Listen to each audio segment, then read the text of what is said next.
国际上要紧，搁再来讲到美国的航空母舰林肯号因为中东的冲突，海上部署已经超过200天拢无活港啊。船顶的5000个官兵，物资的问题、心理的问题，即马甚至搁传出讲有人已经强要去跳海啊。川普表示讲已经派华盛顿号去接手，按算搁1礼拜就到位。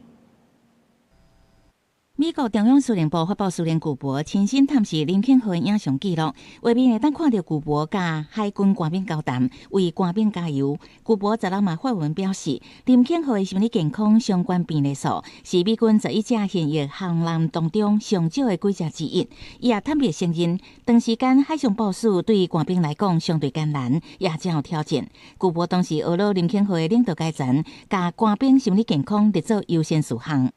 林肯号2025年11月2日离开加州，前往太平洋执行部署任务。搁伫今年1月转往中东地区，原定5月结束的部署任务一延再延，连续无靠港的时间超过240天。美国媒体公布，林肯号差不多5000个官兵面临食物欠缺、光线故障、甲长期部署造成的身心疲劳的问题。 引起美国参议院军事委员会13民主党籍议员要求国防部提出说明。国务长赫格塞斯反驳相关报道，美国总统川普则是嘛反驳外界对长期部署的烦恼。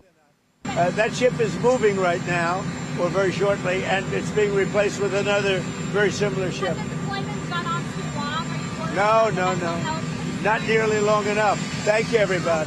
根据美国官员的消息，华盛顿号正准备前往中东接替林肯号。BBC 报道，可能伫差不多1礼拜后会到位。专家分析，林肯号长期部署显示美国官兵面临的可能困境，嘛显示美军后勤补给甲战备能力的问题。One of the challenges in the Middle East is you can't get into port in the Persian Gulf right now, so it's being very difficult to resupply the ship with just basic material. 专家嘛警告，长时间部署除了可能加重官兵的身心疲劳，嘛会增加后勤维修甲人力补充的压力。对华盛顿号接替林肯号，美军敢有法度过正常部署甲补给的节奏？这嘛是观察美军整体战备能力的重要指标。公司新闻张淑芬编译。